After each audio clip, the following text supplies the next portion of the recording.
So then, and of course I was like, oh crap, get the knife, get the knife, get the knife. The knife's not here. Knife's not here. Oh crap, he's facing away from the door, looking out. Oh god, no.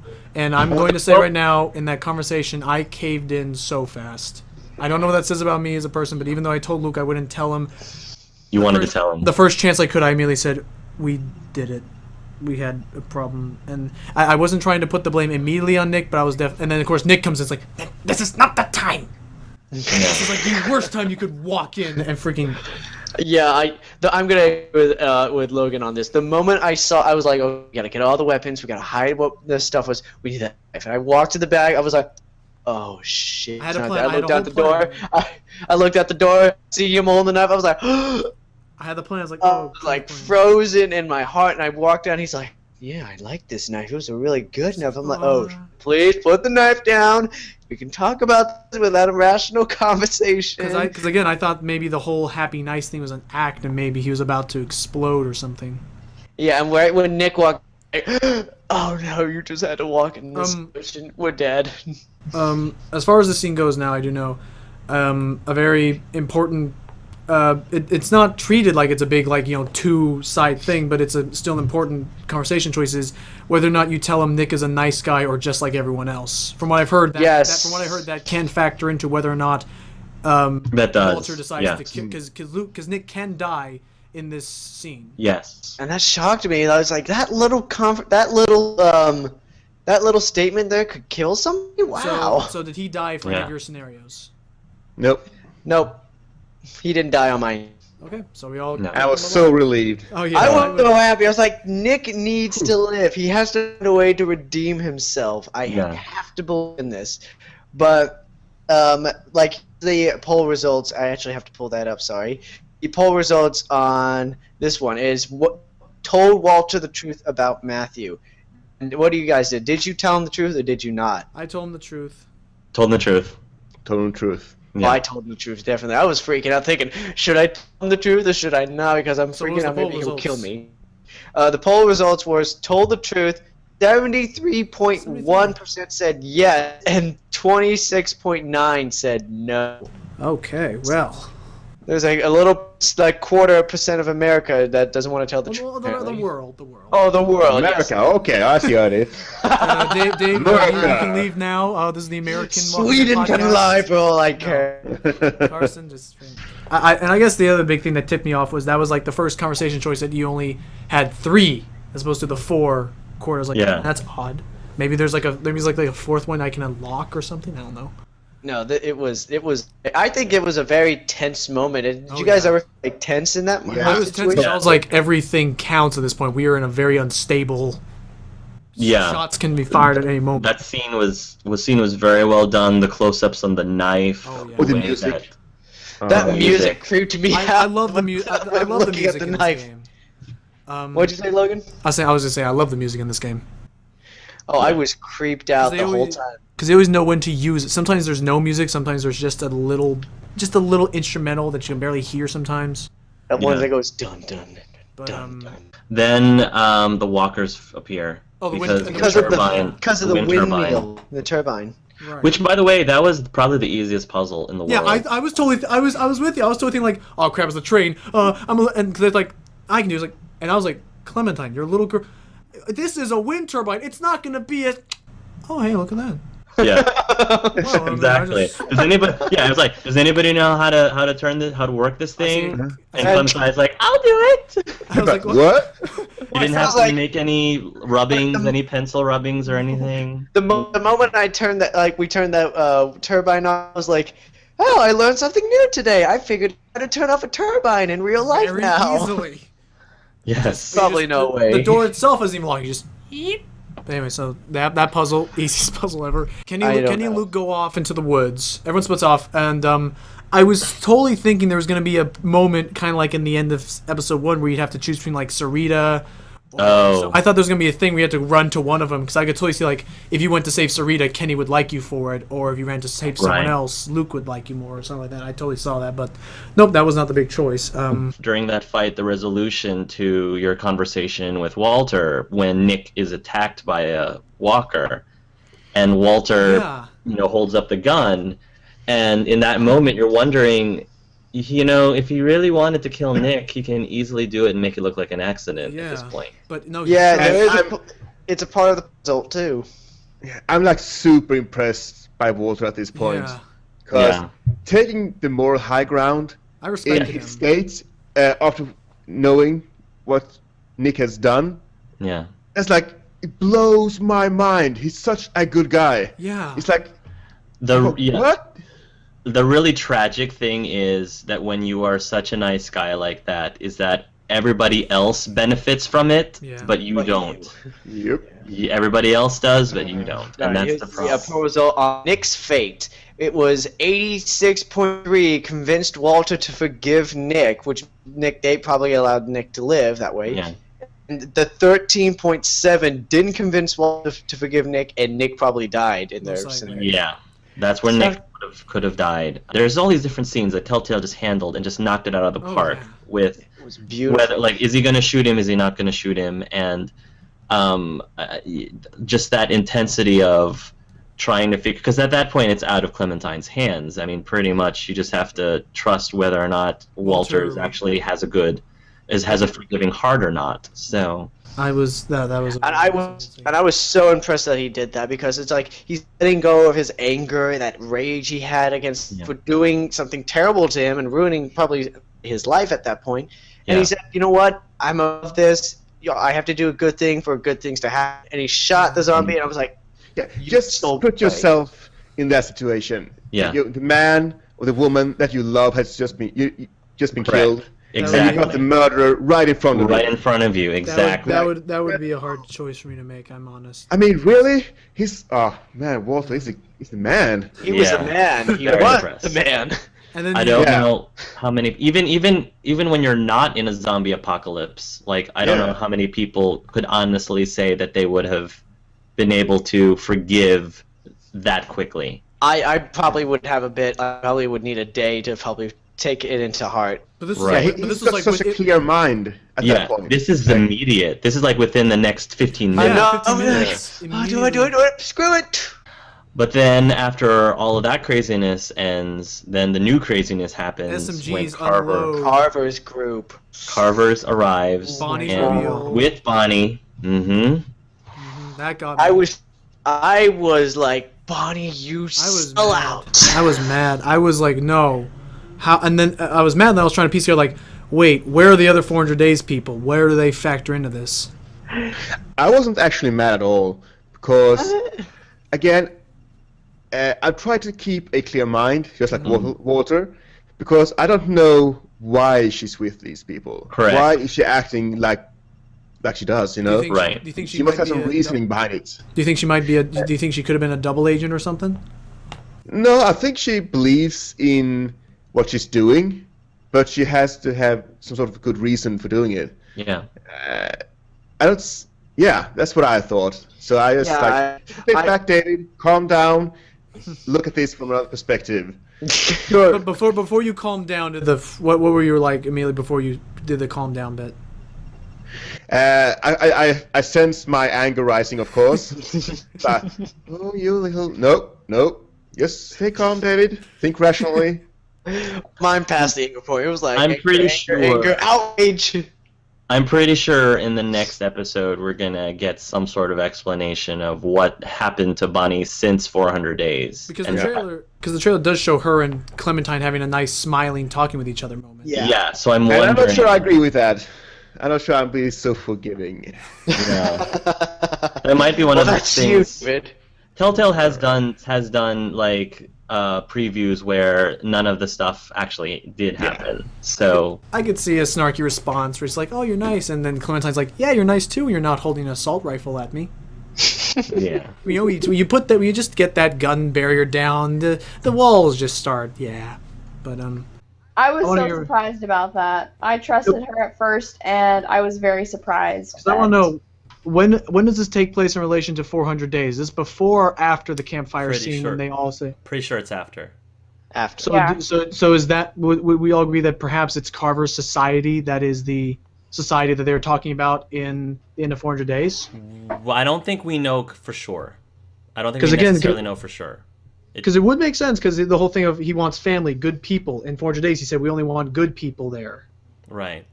So it quickly becomes a hostage situation. You end up meeting with Rebecca and Alvin, and meanwhile, poor Carlos is down there, the doctor of all people. Fingers. And... snapped.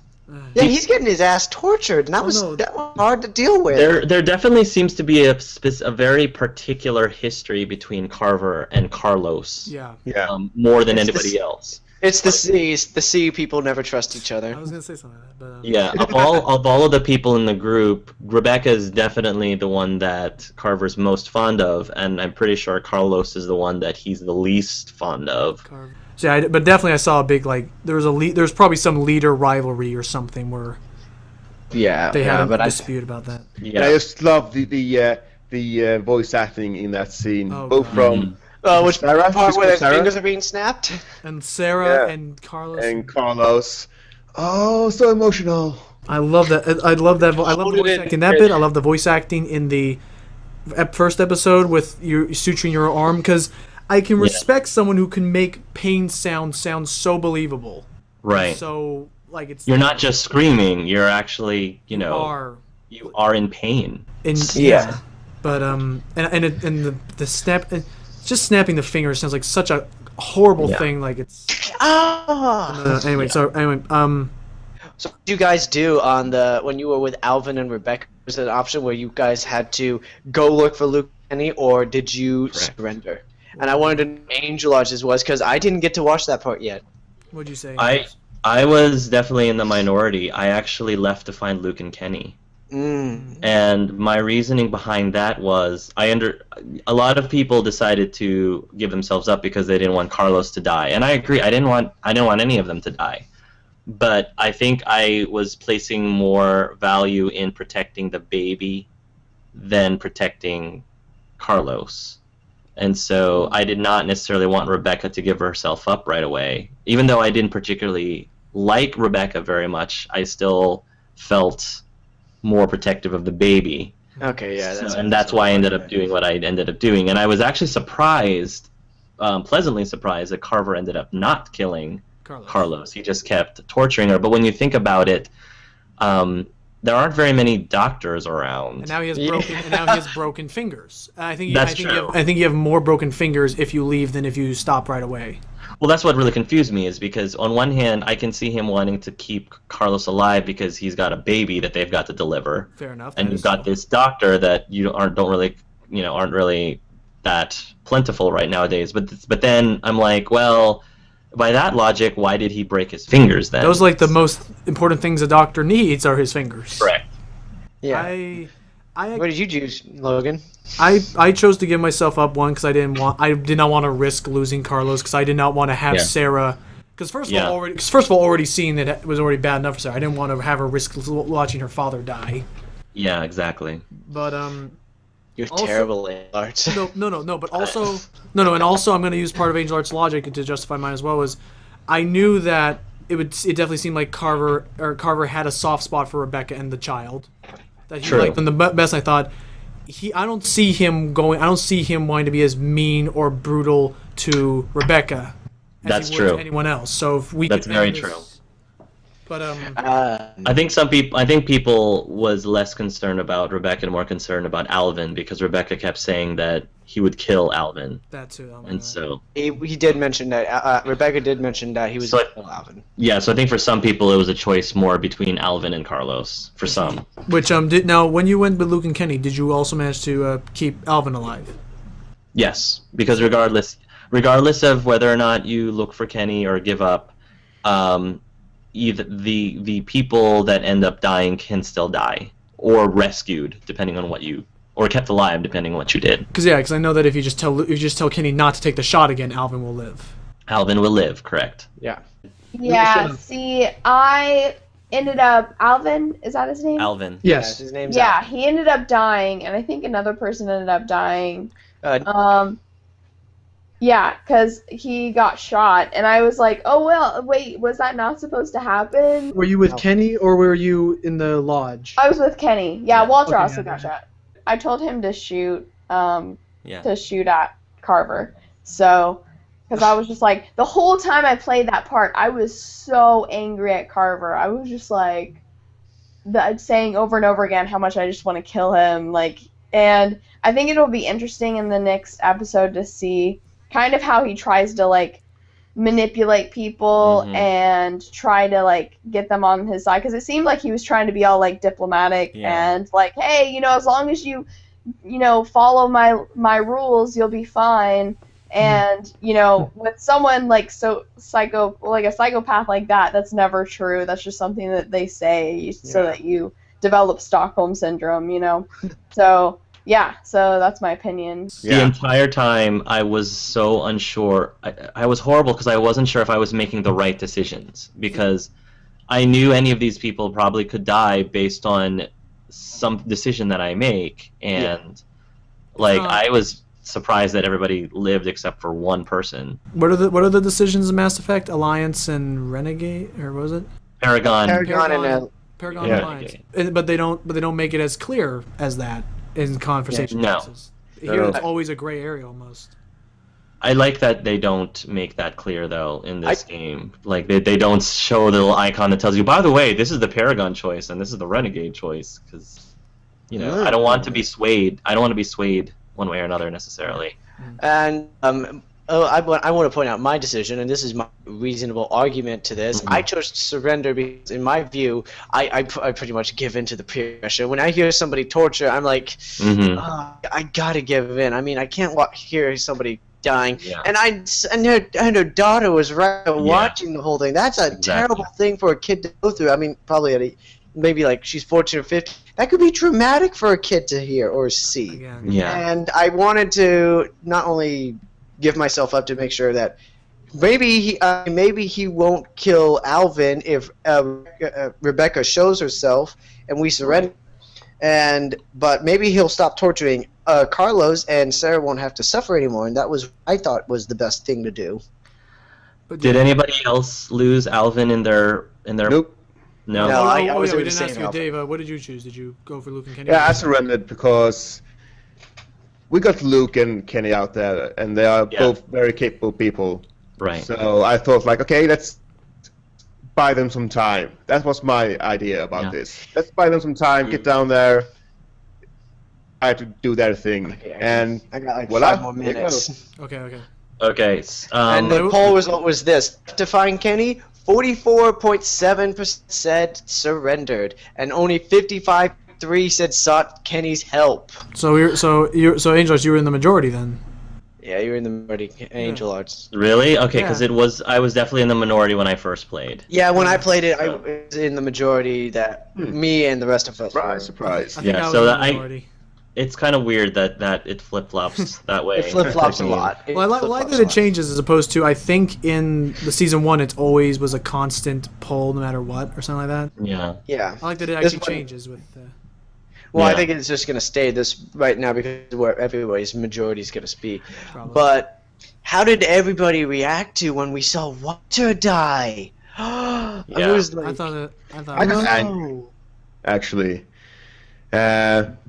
Don't get teary-eyed on me. No, I didn't get teary-eyed at all. I got angry. Yeah. Then again, Kenny killed one of their people, and they killed one of our people. Yeah. I mean, I can see the reasoning behind it, even if I don't agree with it. I didn't agree with it at all. No. I mean, it was easy for him to pick Walter just because he wasn't part of his family. Yeah. He didn't know Walter, and I guess he decided to shoot him instead of the pretty woman. Which I found that interesting that he didn't want to go with that as opposed to the obvious competition, Alvin. That's true. That in a sense he may value Alvin more than he values Walter even. Yeah, Alvin was a part of his so-called family, and I'm gonna fix this in the meantime. Yeah, his so-called family, and that Walter was not. And Alvin, and in that conversation where Carver does take Alvin as a hostage, you could have made a complaint. You could have been Silva and all that, but no, you do this and all that. We've learned something interesting about Alvin when Carver takes him and puts a gun in his head, and he says, you ended up murdering a friend of yours. Yeah.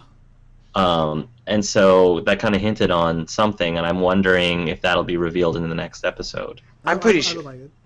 I am 100% confident it will be, and it will be explored, and then we're gonna learn some things that maybe, and I'm just gonna say it's what his group's called, Luke's group. Maybe Luke's group is not completely good. Maybe they did some bad things. Totally. I predict that the next episode we're gonna start learning about the group's darker past. Is what I think is where it's going. Definitely. And now, what were you guys doing as from Clementine's perspective? I guess I'll ask Angel Dave. Arts. I'll ask Angel Arts what you did, and then I'll ask Dave and Carson what you guys did, being in the hostage. Like if you ran up to try and stop it, or if you yelled anything. So first, Angel Arts, what did you do looking in from outside with Luke and Kenny? What was your initial thought process before he was shooting at he killed Walter and was holding a gun at Alvin? After I saw what he did when he killed Walter, I told Kenny not to risk shooting him when he had Alvin, because it was a very hard shot, number one, and number two, he's just gonna keep shooting again if you miss, and he's just gonna keep killing people if you miss. So that was, I ended up saving Alvin's life because of that. Good on you, Angel Arts. Hostage. I actually ran up and saved Alvin, and I immediately after I clicked, protect Alvin, I was thinking, said, actually, what am I doing? Wait a minute, I am bound. Wait a minute, I don't agree with this situation. I could not be more vulnerable right now. Well, it's interesting because a lot of us go in, and David even said this himself. You go into this game, and you're like, I'm going to protect Clementine. I'm going to protect Clementine, and yet here I am throwing her into harm's way. Yeah. In order for her to save other people. Because I keep having that mentality of I was like, not only that I keep. You want to be a hero. No, but I also keep having this thing like, I'm the protagonist. If it's not explicitly stated that it will kill me, I think I have a good shot at it. But did you now Dave, Carson, did you guys I did the same thing. That too, but did you also attempt to try and untie Carlos's hands, or did you say no, they might see us? No, I said no. I did try to fix his fingers. I did, because I felt like that was a painful situation. You shouldn't. Not fix his fingers, undo his ropes. I think that might have been implied one way or another. That can be interpreted either way. Again, I just thought that Kenny and Luke is out there. Let's not try anything stupid. Just wait it out. Yeah. I think I tried. Disagreed with him on there. I tried to untie his hand so he could at least fix his fingers, because there's already people watching them with guns. So risk just trying to attack Carlos right there. You're gonna get yourself killed, Carlos. You do learn one more thing from Carver, and that Luke was the one that everybody else was following Not to Carson. get out.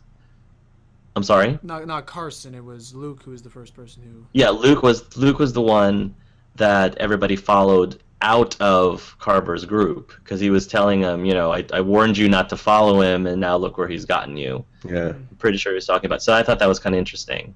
I thought he was Carlos, but yeah. No, but I'm pretty sure he meant Luke. Yeah, he said Luke. He said Luke's name. And it comes back again to that. Am I playing the good guys, the bad guys? Yeah. Well, it's obvious they have some sort of dark history. So. Mm-hmm. So we go into the previews for the next season. I think the line that got to me the most in the entire preview was when Carver says, if they don't accept our love. If they don't accept our love, then they will wish that they had. Yeah. Yay, cults. That line itself is so twisted.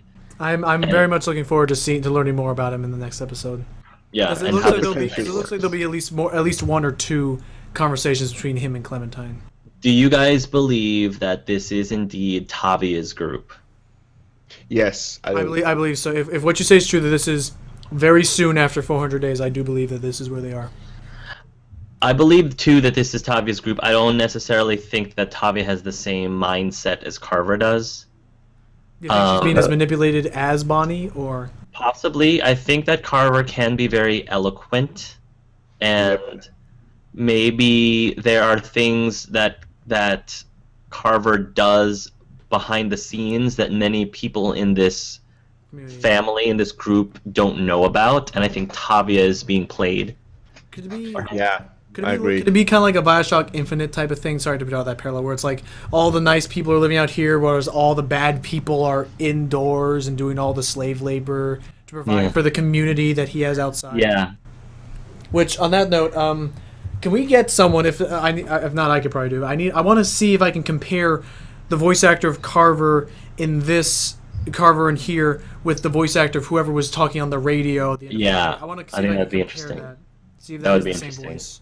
Because Taylor's group seemed so nice. I mean, they only want good people. They were trying to start a good community and stuff like that. Yeah. And that's weird because Carson's group seems really, bad. I don't know. I still question. I'm not completely convinced that Carver's and Tavia's are one and the same necessarily. Like, my prediction is maybe Bonnie did join Tavia's group, but for one reason or another, Carver swoops in and convinces her to join his group instead. I don't know. That could be very well the case. Some people, one of my viewers brought up the thought, which I don't know if Telltale will necessarily do this, but if they do, I think it'd be really cool, is whoever ends up going with Tavia at the end of 400 days for you, you will end up meeting at the camp or whatever their community is. And whoever stayed behind and didn't go with Tavia will end up joining up with Luke and help rescue you. Oh, that would be awesome. I think that'd be really I cool. get shivers. I would love that because it would not punish people. It would not punish people from 400 days. Yeah, from not seeing specific characters just because they ended up not joining Tavia. So it'd be better than them just dying. You find right. Like so I'm hoping that. I guess what I'm trying to say is, regardless of who did or who did not join Tavia, I would like to hope that you end up running into, or at least learning the fate of every single character. Someone learned what was her name? Way. Shell and I forget their name. Dang it, the sisters. Yeah, Shell I wouldn't mind being rescued by Shell at all. We got Shell. We got that short hair, right? She's got that. Yep. I'm trying to remember their names. Bonnie, Shell, Wyatt, Vince. What was the other girl's name? The older sister. Russell. There was Russell, and then I forgot Shell's sister. I don't remember. Rebecca. No, it's not Rebecca.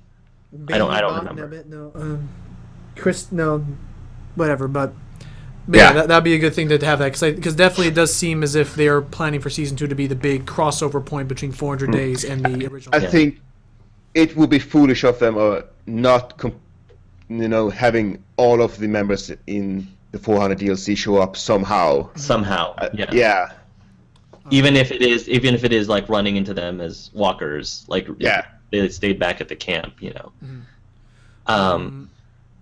then, and I guess as far as that goes, we have that preview.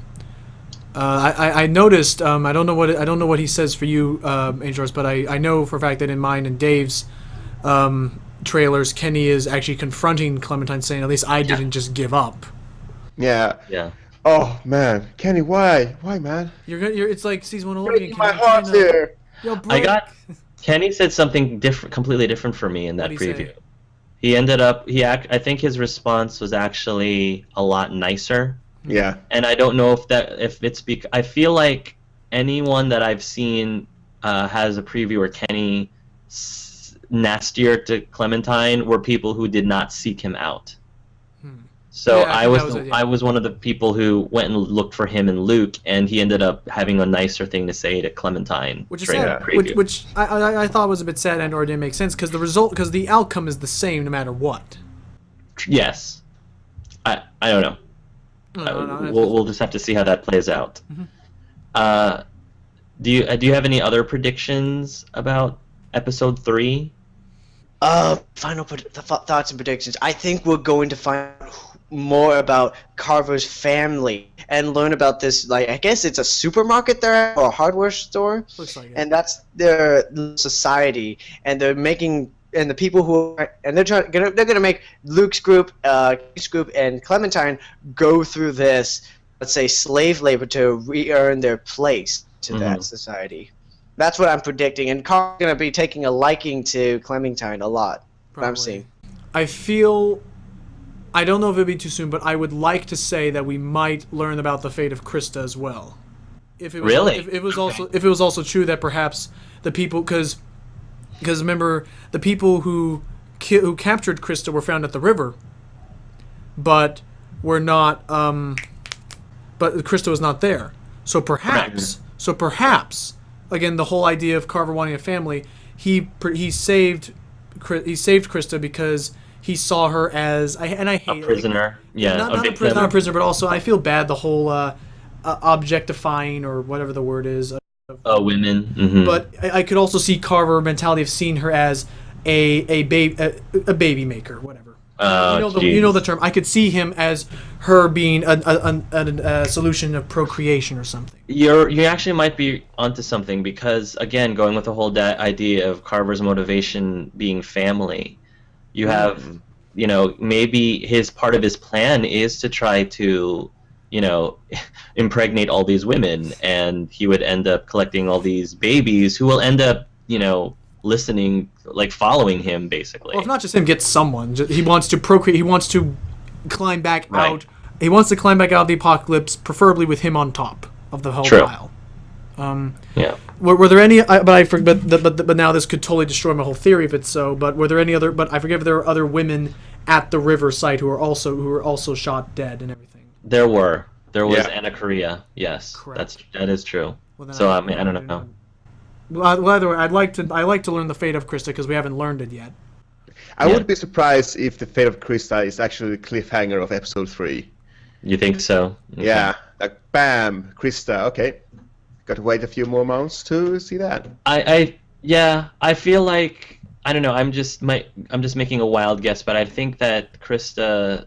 I agree with that Krista being a cliffhanger, but I think she'll be a cliffhanger for episode 4. Do you think possibly? Just as far as like a personality thing, do you think Krista, as opposed to you, Dave, myself, Clementine, do you think Krista would take knowing that Kenny is actually alive better than how do you think she would take knowing that he's been alive this whole time? I think she would be. I think she would be happy about it. Okay. She would be happy about it until she sees how he's changed. That could be she's a no-nonsense kind of girl, so if he gets uppity, he's gonna know it. Just say, I like it. I just didn't like the beard. I liked you without the beard. It was easy. Oh no, but anyway. Omid had a beard. Omid, this is true. Omid had. He rocked a beard. Lee had a beard. Lee had a beard. Yes. See a connection? Yes, I see the connection. Chuck had a beard too, and that. Chuck had a beard. Yeah, there was an awful lot of beards in the. Yeah, that's true. Larry did not have a beard. Larry didn't have a beard. Yeah. Dan didn't have a beard. Mark had a little bit of scruff. Duck did not have a beard. Duck did not have a beard. Clementine. Who was awesome, guys? Yeah. There's a lot of beards in Georgia. Anyway. And again. Anyway. The credits song, I liked it. I really liked it. I loved it. Soundtrack. I loved it a lot. I love the credit song of this one more than I like the credit song of the first one. I like the first one a little bit more, but I like this one a bit more actually. So. And no, you first. I was gonna say I think part of the reason why the first one hit more of a chord with me is because it actually reminded me of my friend who took his life. Listening to the lyrics actually when I was coping with my friend's suicide, that song, just listening to the lyrics, were the words that actually really helped me a lot get over some of the sorrow, because it made me think about him. I'm going to listen to that song again then. During that time I actually sent the song over to my boyfriend because I was like, this reminds me of Brett. This song reminds me of him. So I think that's the reason why that song has this very special place in my heart. Oh, okay. And again, I'm sorry it took me so long to get something out of that. I was very pleasantly surprised that they did decide to have a different song for the closing credits. It looks like for each episode. It'd be great. And these are all artists that I don't think are very well known, and it gives them great exposure. Well, the singer of this one was one of the animators that Oh, I did not know that. One of the animators was saying that one. It's a cover.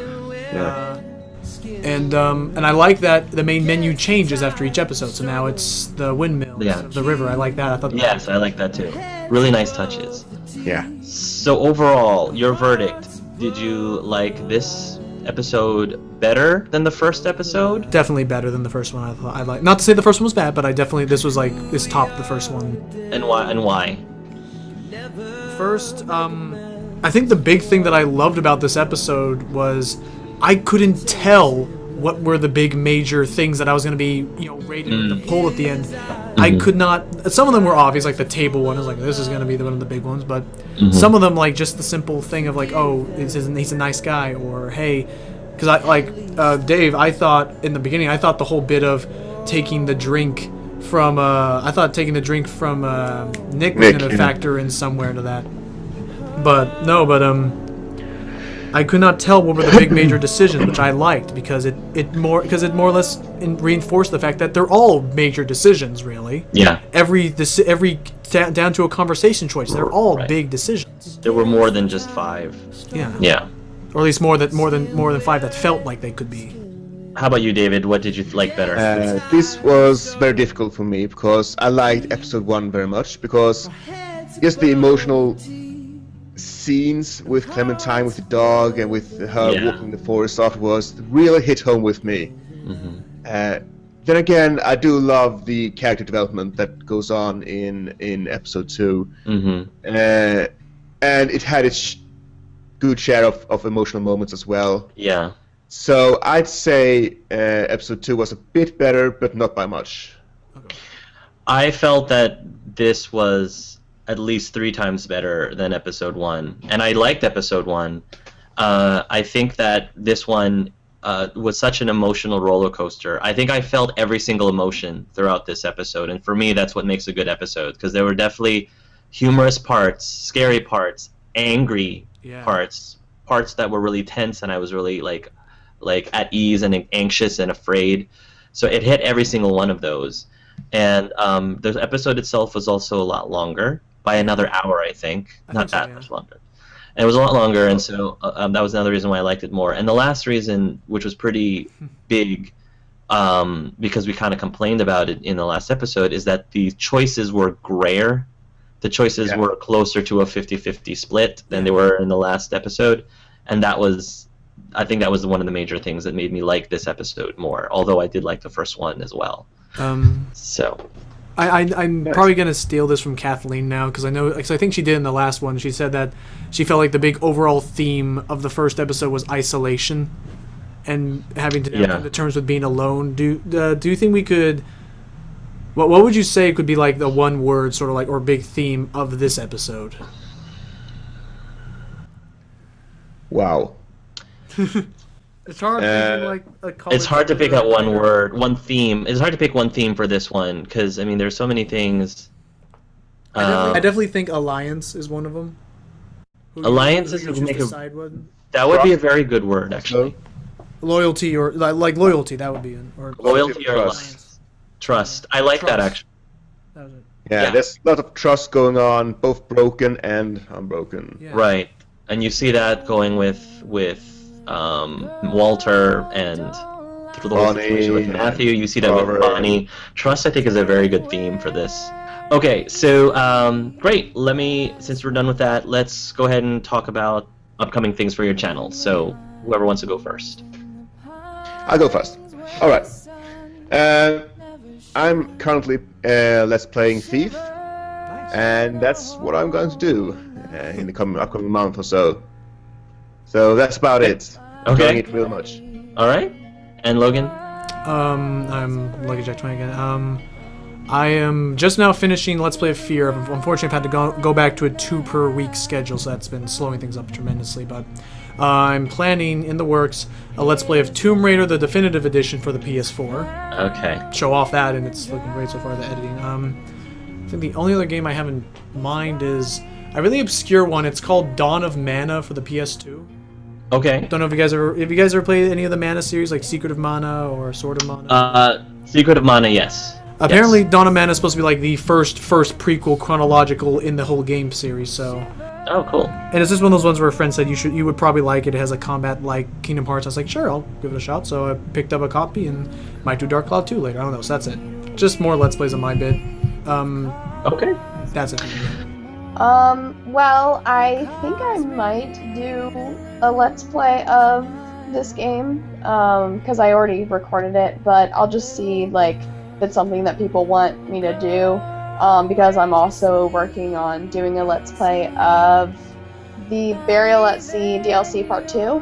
Nice. So, yeah, so I'll be doing that, and also be doing reviews in the future, so, yeah. Before you leave, could I ask you a quick question? Mm-hmm. From what you've seen in these first 2 episodes, are there any characters that jump out to you as a character you would like to maybe do one of your character analysis videos on? Okay, I know this is weird that I really like messed up characters, but I think I would probably do it on Carver because I think it's really interesting. It kind of reminds me of a villain, one of the most recent villains from the Walking Dead comics. I think Hark knows who I'm talking about. I am finishing up the longest journey video. I am going to be trying to work on those for sure. And hold on, there we go. I'm also going to be trying to play Lost Chapters. Every time I keep trying to do it, the game shuts down. So I'm going to try and find a way to do that. If I do find a way, I'm just going to, if I have to skip, let's say, even the introduction, I do it. But another thing I'm going to be looking to doing is the Final Fantasy games. Those are a big yes for me. I have to do like maybe part 210, which I'd rather not. But yeah, other than that, I am gonna do one more thing. It's gonna take a long time, so it's probably gonna make a video about what I call the underdog YouTubers, which is us and anybody under 10,000 subscribers. Me, I'm barely. I'm under 1,000 subscribers, so I'm the underdog of the under. You're the underdog of underdogs. I'm the underdog of this podcast, is what I mean. Oh, Logan, come on. It's okay. Give you. It's okay. Okay, No, Carson. I'm fine. Alrighty. Well, guys out there, thank you again for joining me and joining for the rest of us with this podcast. We hope that you guys had a lot of fun listening in and maybe, appreciated some of our insight. So definitely join us next time when we dissect and talk about episode 3 of season 2. Till then, everybody, love yourselves, love each other.